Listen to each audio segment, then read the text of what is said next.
I'll start this video by saying this isn't a clickbait title like some other videos out there. This is a genuine story.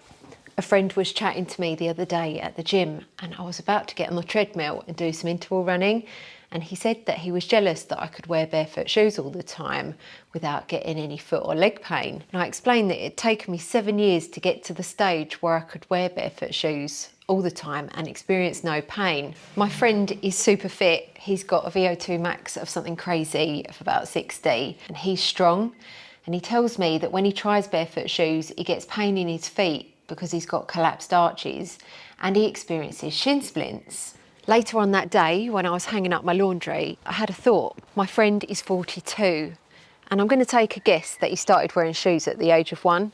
And baby shoes are wide and foot shaped. So let's say he started wearing conventional shoes at the age of 6. So my friend has been wearing shoe-shaped shoes for about 36 years.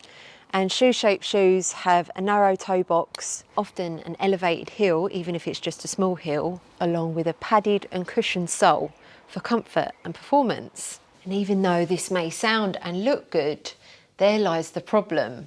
My friend's feet have adapted to his shoe-shaped shoes, and despite barefoot shoes being promoted as a good option for foot health and total body health, they can sometimes cause some issues, like with my friend with his foot pain and shin splints. And if he did fully transition to barefoot shoes, it could reveal more issues than he first expected. Let me explain. The narrow toe box on conventional shoes, they tend to squash the toes together, changing the natural shape of the foot, a bit like basketball player LeBron. Have you seen those viral pictures? And it's even worse on women's shoes. The elevated heel, even if it's a small heel, changes the geometry of the body, shortening the calves and the hamstrings, which then affects the hips moving up to the back.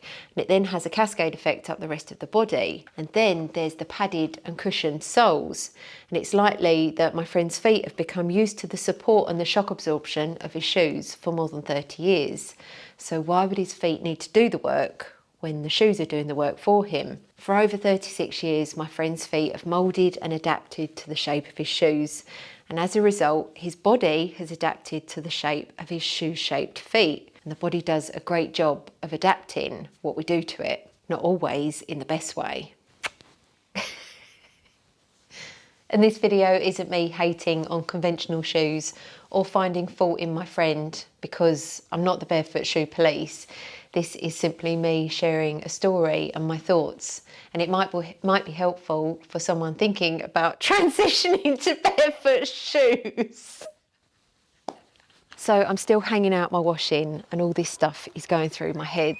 And I think to myself, how does my friend expect to start wearing barefoot shoes and his feet and body be okay with it? His feet have got used to a certain position and shape for over 36 years. Unlike most conventional shoes, barefoot shoes have a wide toe box, giving enough space for the toes to spread. They have a flat sole with no heel elevation, which puts the foot and body in natural alignment.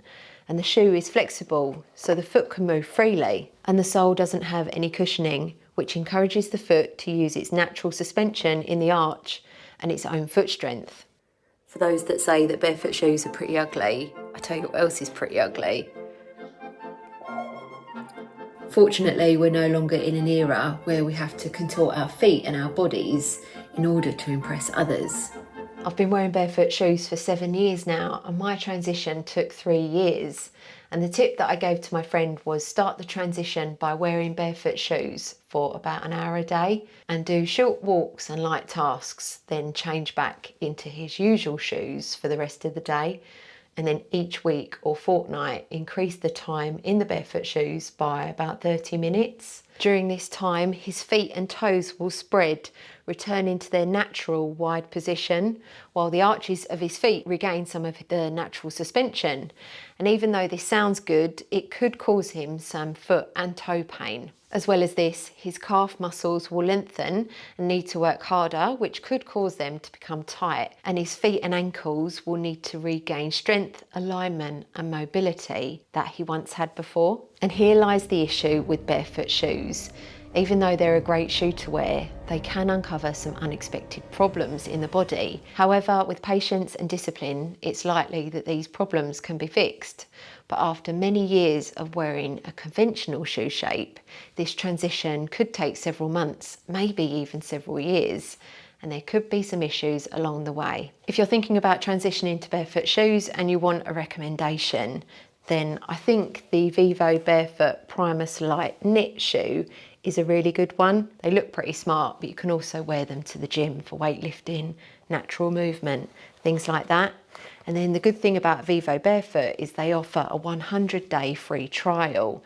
And if in the 3 months that you wear them, you don't get on with them, you can send them back for a refund, no questions asked. Coming back to the title of this video, is the issue with barefoot shoes, or is the issue coming from the shoe industry who's making shoes that aren't foot shaped? I'll leave you guys to answer that or fight it out in the comments.